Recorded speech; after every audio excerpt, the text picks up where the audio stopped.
now it's on. Yep.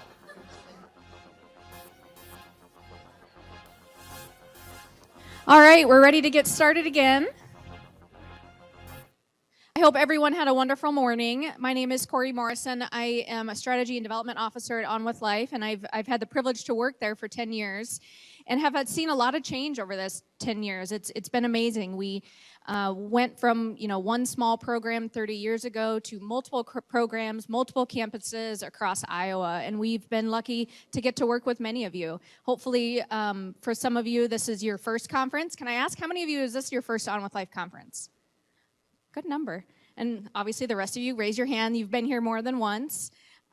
We got the question this morning. Jean asked, how many years have we been doing this? And I always remember, because we started in 2000, I just have to know what year it is. So this is our 23rd conference. So it's pretty amazing that we've been doing it for that long. We even did it over the pandemic, found a way to do it. So just thank you all for coming. We appreciate it. We love the opportunity to bring together experts in the field and just keep moving it forward. So hopefully you've enjoyed the day so far. So I get to introduce Dave Anders and Brian Clark. Many of you, if you've been here before, Dave has been at, I think as long as I've been here, every conference and presenting, and he's always a favorite. He's just a natural teacher, and he's well known as a teacher at On With Life as our clinical director. Let's see, Dave has been in the field of brain injury for 25 years. He's a certified brain injury specialist and a certified brain injury specialist trainer. He's a member of the Brain Injury Alliance of Iowa's Board of Directors, and he's presented both regionally and nationally on a wide range of topics. I had the opportunity to do some staff rounding recently, and we always give staff the opportunity to share who at On With Life do you want to recognize. And Sheku, who I was talking to, said, I want to recognize Dave Anders. And we get this a lot, that Dave travels around to all of our programs as the clinical director, but because of his expertise and his natural teaching ability, he's a staff favorite. He relates, he has an ability to communicate in a way that makes sense and just shares the information in a way that makes sense, that a lot of us don't have that skill. So we're very lucky to have David On With Life leading that. And then also up here today is Brian Clark. Brian is actually it's not on here, but you are a board member for On With Life. So he's had the privilege to experience On With Life as a person served, and now he's back giving back and supporting, utilizing his knowledge and expertise in construction, real estate, I think landscaping engineering, landscaping design is your background, and really supporting On With Life to grow into the future as well. So today, Dave and Brian are going to be talking a little bit about strength after stroke, a person-served perspective. So please enjoy. All right. So very, very excited, very blessed to get to spend a little bit of time with Brian. Brian, every year at the On With Life conference, we want to make sure that we take time to give person served and families a voice. And when Brian agreed to do this year, we couldn't think of a better person to be able to give voice to the people we serve and the survivors of brain injury as well. So thank you so much for joining us and offering your insights. You're welcome. Yeah, we're going to just talk through a little bit about Brian's journey, and then maybe hopefully be able to share some insights for staff and ways. We're always looking for ways to make rehabilitation better and more person-centered. And Brian has pushed us from the word go. Brian came in to rehabilitation and was all in from day one and really challenged us to push the boundaries of what we needed to do to make your rehabilitation yours. And so let's get into it a little bit. I want to start by having you talk a little bit about your life before your stroke. Tell us a little bit about your family and a little bit about your background. You bet. Hometown of Maquoketa, Iowa. Anybody know where that's located? Yes. Nice. God's country. Life before my stroke, really, Lindsay's slide about stress and burnout, that was me on climbing the corporate ladder before my stroke. I think my body realized I was doing too much, too fast. I needed to slow down a bit. My body kind of told me, I think through my stroke, to change things up a bit. So I'm an Iowa State grad, degree in landscape architecture, class of 87, go State. Yes. Thank you for that. So what did a typical day for you look like prior to your stroke? Just walk us through a usual day. Typical day, 6 a.m. to 8 a.m. is my me time. I would drink coffee, exercise, not in that order, meditate, and to get ready for work, and then hit the ground running at 7:30 or so at the office, work till 6 or 7 at night, and then get home about 8 o'clock at night. Yeah. So let's talk about the day of your stroke, May 27th, 2021. You had your stroke at some point in the night. So talk us through a little bit about what happened. You bet. I woke up at 3 a.m. to use the restroom and noticed my left arm was completely numb. I talked to my cat a lot, and so I talked to Oslo, and I could tell I was slurring my words. So I went to wake up Anne, my wife, and she slapped me across the face, thought I was sleepwalking, which I'm known to do. And I was not sleepwalking. And she called 911 right away, and I swear the paramedics were there within 5 minutes. We drove then down to Mercy downtown to have emergency surgery, a thrombectomy at about 4:30 a.m. By 5 a.m., they'd restored blood flow back to my brain. And you have a family history of stroke, and that sort of colored your beliefs sort of in those early hours. Talk a little bit about your family history of stroke and sort of how that played into your mindset at the time you had the stroke. Great question, Dave. Riding in the ambulance toward downtown, I thought of my grandfather who had a stroke at age 64, who later died at age 65. And I thought to myself, I do not want to be like that, have my life end like that. I thought, I've got to find some way to keep going and keep working toward recovery. I was not giving up on life at that point, so that was good. So you had a right ischemic stroke in the middle cerebral artery, so the sort of the middle distribution in the right hemisphere of the brain, and resulted in left hemiparesis and some other challenges. Your attitude changed very quickly because your mindset was very different by the time you transitioned into rehabilitation. Talk about sort of how you got into the headspace where you could you literally attacked rehabilitation from the day you rolled through the door. Yeah, I had the privilege of some really good coaches growing up in Maquoketa, and so I used kind of the sports analogies or thoughts about working hard and not leaving no stone unturned, leaving no regrets, making sure you put in the effort every day. Taking those small little steps every day will yield a big outcome in the end. And I think that helped applying the sports. I could hear coaches in my head saying, you're not going to get better laying in bed. So those coaches helped me get through it, I think. As most of you did too, by the way. Let's shift to that. Talk a little bit about the role, first and foremost, talk a little bit about the role of your family in your rehabilitation. My wife, who wanted to be here right now, she said, tell the group she wanted to be here, but she's planning a celebration of life for my dad at 5 o'clock today at our house, so she's busy getting ready for that. But she is my rock. She knows when to kick my ass, when to give me a hug, when to motivate me through words or abuse. So she's so huge. And my kids were right there too. Thankfully, my kids are all local, and my 17-year-old is kind of in his own bubble in high school. He's kind of like, oh, did Dad die? And Anne's like, no. And he's like, good. And then got back to his phone, I think. So my older two kids were a little more sympathetic. So yeah. Now Ben didn't say that really.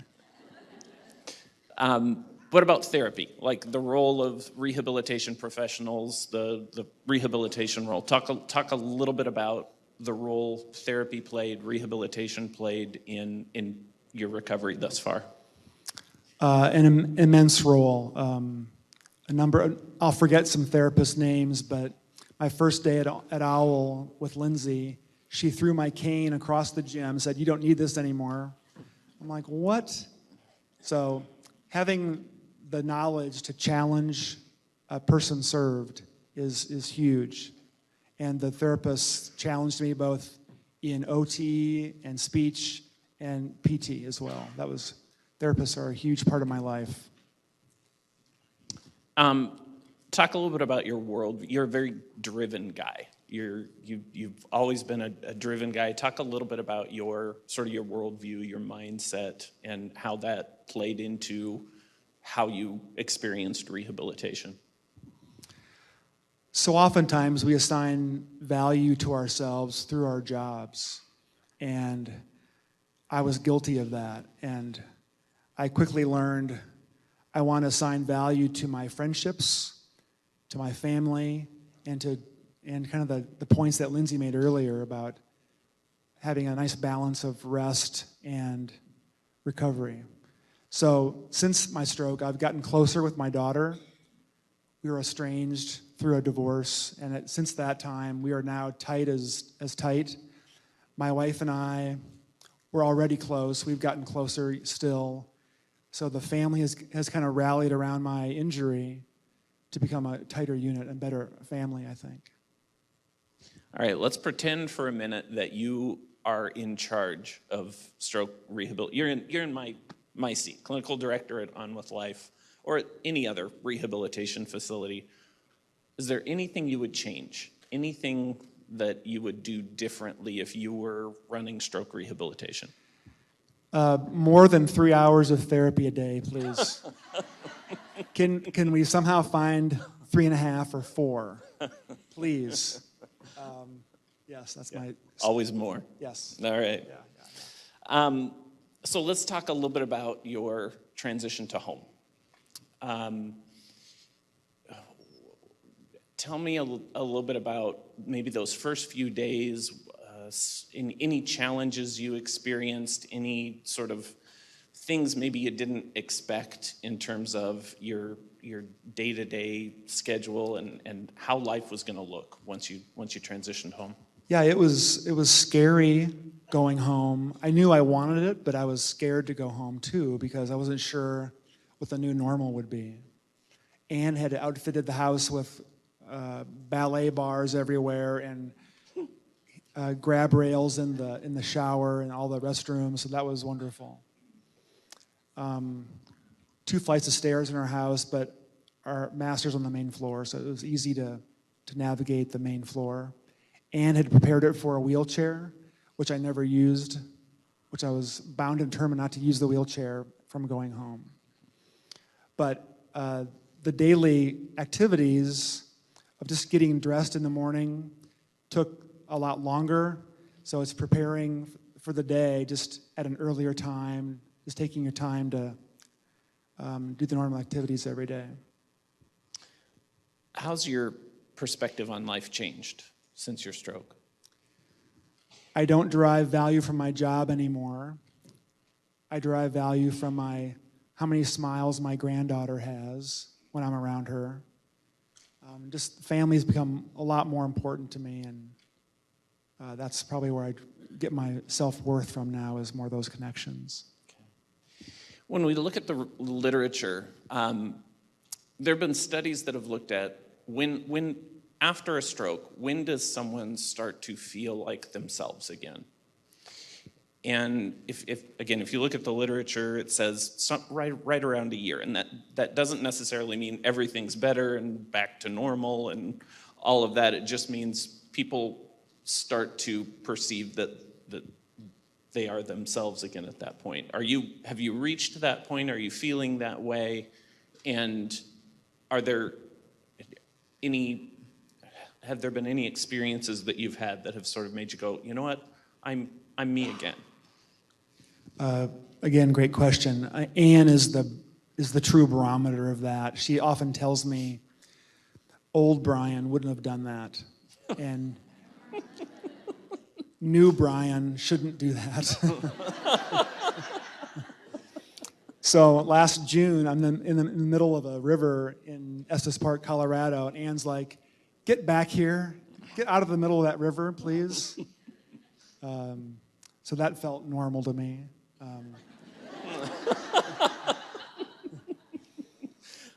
On that note, tell us a little bit about life today. So Yeah. you've sort of come out the other side of this. Life is a little bit different. Priorities are a little bit different. Family dynamics are a little bit different. Talk us through sort of a typical day now. You bet. Before I get to the typical day, just some context there. When I went back to work part-time at Ryan Companies, they were wonderful at first and let me work very gradually till I could work back to full-time. But I was being sidelined at the office, not giving opportunities to pursue other projects. I felt like they saw me in a different light, and I get it. I can't blame them, but I would be. It's a tough position for the employer to be in, but I felt opportunities were missing my plate, so to speak. So I found an opportunity that a doctor came to me and said, hey, I bought some land, and I need someone to help me develop that and give me some guidance. And I said, you're client number one. So I quit Ryan Companies in January, began my own company out of my house, offering real estate guidance to doctors who buy land. Any doctors in the house here? Doctors think they're so smart about everything. They're not about real estate. So I think I just made somebody mad in the audience. I think. A typical day is, again, between 6 and 8 in the morning is my time to exercise, drink some coffee, kind of outline my day. When I outline my day, it relieves the stress of the day when I know what I've got to accomplish that day or this week. So that helps. I'll go out of my house for meetings with clients during the day, preparing spreadsheets or presentations to discuss with my client. It's a pace of work I work really hard, about 10 hours a week. Don't tell my doctor client that. But it's a great pace, and I can call my own shots and take on as many projects as I want to take on. Right now, one feels about right, but we'll see where that goes. So tell us about the name of the company. We might as well do a shameless plug for your company. So Anne is so talented. Go to sonardp.com to check out Anne's handiwork on my website. She designed my website, designed the logo and business cards. She heard me talking. We were sitting eating dinner, and she said, what do you want to call your company's name? I said, well, we already used Brian Clark & Associates a long time ago, so we can't use that. She said, what are you going to do? I said, we're going to give sound guidance to our clients. She goes, sound guidance. How about sonar development? So that was her idea. She gets the credit for that. So I want to talk a little bit about exercise. When you came into On With Life, you had a history of high intensity training types of exercise, and you've sort of morphed back into that in a modified way. Can you talk a little bit about your experience with exercise? Yeah, have you all heard of P90X through those infomercials? I was a big P90X guy back in the day, every day for at least 30 or 45 minutes. So when my stroke hit, I was in the best shape of my life, really. Just 2 months ago, Lindsay, is Lindsay here? Lindsay Maltus? No Lindsay. She put me on to this adaptive CrossFit that is down at 8035 CrossFit on Keogh. I've been going for 2 months, and it's wonderful. Last night was our session, and I got my butt kicked last night. I'm doing deadlifts, not with a lot of weight, but I've not done deadlifts before, so it's fun to get back at it, exercising again. Yeah. So I want to transition to sort of perspective. Again, you've come out the other side of this, and looking back on it, you've encountered lots of healthcare professionals in lots of settings through your journey so far. Talk a little bit about what characteristics make a quality healthcare provider. Sense of humor, number one. The ability to think creatively. I think what makes OWL unique is they see the individual passions that I've got or other person served has, and they customize the therapy around what motivates you. That ability, I think, is unique. To me, it is anyway. That to really find what drives you and use that as leverage to get you to do things maybe you didn't think you could do before. I recall Allie's not here, but an inpatient. She had me doing some crazy obstacle course in the gym that I think if OSHA came by, they would have threw a flag on that. But I was asking her, let's do some crazy things you always wanted to try, but never was afraid to try it, and we would do those things. So it's appreciating those therapists who can think creatively. So again, on this topic of perspective, if you could go back to, let's say, May 28th, so you've had the stroke, you've stabilized, and you're sitting at the front end of this journey. If you could go back, Brian today could go back and talk to, let's start with your healthcare team. What would you tell them to, what advice would you give them about how to best help you? You've heard this throughout this session, but challenge me. I want to brag to my parents how this place is different and will challenge me to doing crazy things in therapy, and so just challenge me. Okay. What about Ann and the kids? If you could go back to May 28th and talk to Ann and the kids and give them some advice about how to weather this thing that's coming, what would you tell them? New Brian is not so bad. I don't yell at them as much, for sure. They're always patient with me, so I'd say just be patient. At first, it was just cognition was just a little tough, making connections and being able to have a conversation initially. So they've seen a lot of progress there. Just be patient. Okay. And finally, what would you tell yourself?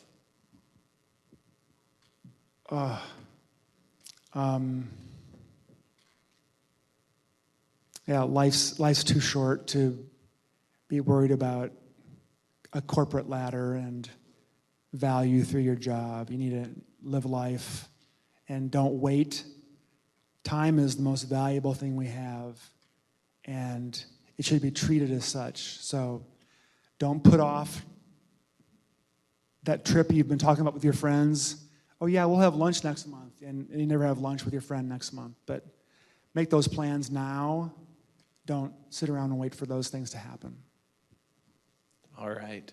We wanted to leave a little bit of time for any audience members who have questions for Brian. So if you have a question.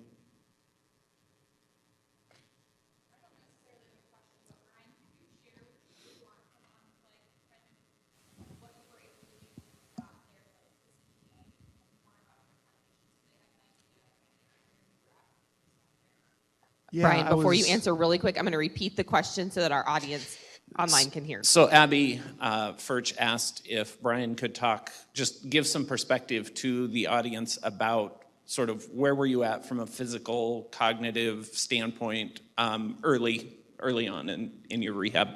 Yep, physically I was wheeled in a wheelchair, came in with a cane. I'd walk with a cane until I met Lindsay. Cognition-wise, I felt, I think I fooled a lot of people initially, but that came over time. It hurt my brain to want to think about texting someone.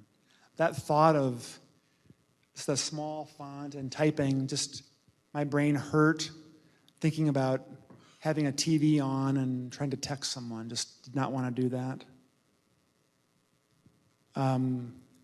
Yeah, I think from there, just the physical side improved almost immediately. I left Almouth Life walking out the front door. That was a huge thing for me.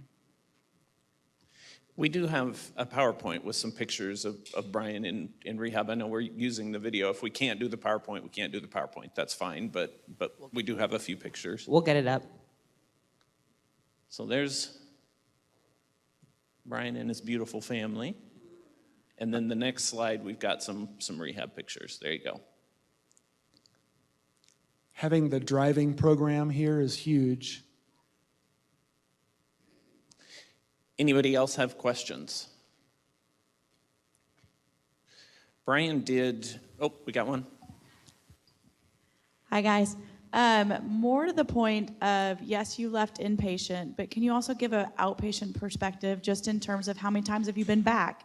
And now, what does it mean in your continued recovery in terms of coming back to visit us? Thanks, Gail. You still work for OWL? Okay, all right.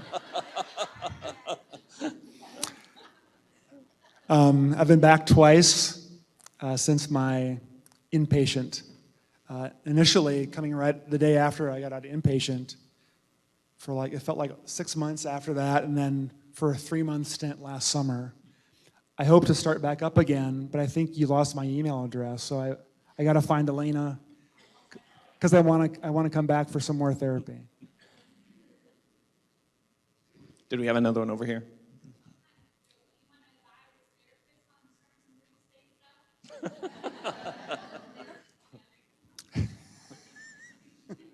Location. How's that? Anybody else? Paul?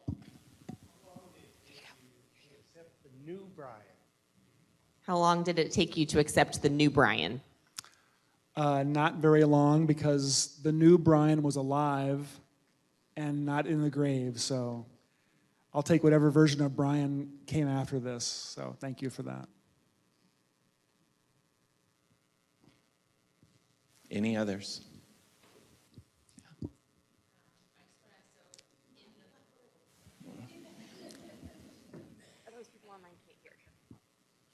So in the future, what do you hope to see yourself doing? What are your goals that you want to keep achieving? I want to get to all the national parks. I've been to 6 so far, and I want to keep that list going. Ann and I want to we're looking for a cabin in Minnesota right now to create a little place for our grandkids to come in the summer and just chill with Grandma and Grandpa. That's probably my number 1 goal right now. Yeah. We got another one? I should have worn tennis shoes. I say this every year. Hi, Brian. With the changes that you've experienced, you even mentioned a little bit about how texts were difficult. What assistive tech devices would you say have been extremely helpful for you since your stroke? Joe, correct? Yes. I think the software we worked on in speech, the voice to text software in the computer that allows me to speak large memos that come out in text on my computer has been the most helpful. Yeah.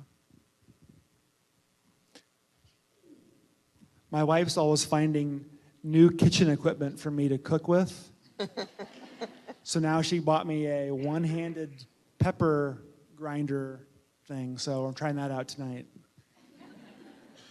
What emotions and how did you handle your frustrations during rehab? What were your outlets? Ooh, that's a good question. I think Ann was my outlet. Just verbally being able to tell her how I was feeling. You are also very much a nose to the grindstone kind of guy. It was like, I'm going to work through it. That was just kind of your MO. Yep. Other questions? Where's Abby? I was going to say somebody clear across the room. Yes. Make her run. Remember what Lindsay said about exercise? I'm counting this towards that. Good job, Abby. All right, someone on this, clear down in this corner, be ready. Nice. How much do you feel like your attitude and drive helped your rehabilitation, and how do we hone in on that for patients that don't have that? I think it was, selfishly, I think it was huge. I think attitude is so much. I think finding examples of where person served have already accomplished something, overcame an obstacle, reminding them how strong they are. I know you guys probably do that already, but letting them know that they can do this. Yeah. We are almost out of time, so I want to do a quick wrap up, and I was trying to figure out, okay, what's the best way to sort of sum up your, as we were practicing this and some of the ideas and your sort of worldview on this. And you sent a couple of quotes. They're up there. They're in a really light font. But those quotes reminded me of something that we do in our brain injury coping skills class. Brain injury coping skills is a curriculum for individuals with brain injury, and it's about 20 weeks long, and there's always 1 week in there where we do we call it the I Believe session. And I take like 40 or 50 quotes, and I give everybody in group these 40 or 50 quotes, just life quotes. And the group's job is to whittle that down into 10 quotes, and that best summarize what they believe. And there's 15 or so of these I believe statements that have always sort of percolated to the top. Every time we do it, the lists are a little bit different, but these 15 are the ones that tend to get it into the list most often. So we'll end with these I believe statements. I believe that it's taking me a long time to become the person I want to be. I believe that we can keep going long after we think we can't. I believe that either you control your outlook or it controls you. I believe that maturity has more to do with what you've learned from your life experiences and less to do with how many birthdays you've celebrated. I believe that it isn't always enough to be forgiven by others. Sometimes you have to learn to forgive yourself. I believe that your life can be changed in a matter of minutes by people who don't even know you.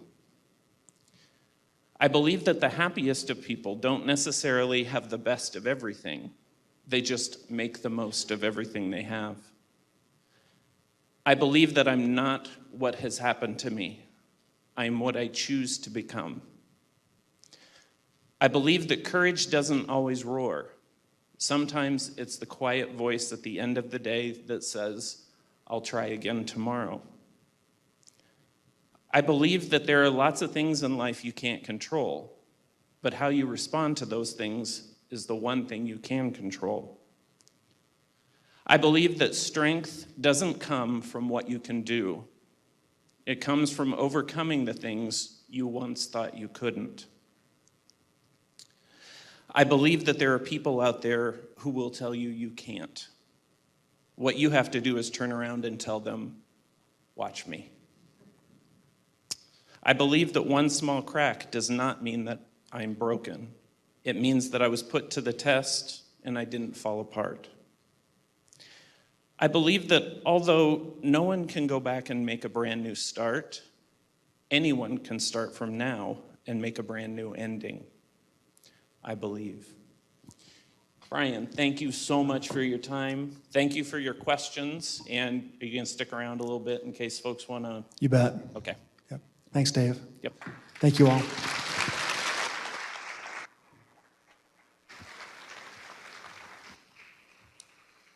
Thank you both so much. A little bit of business now.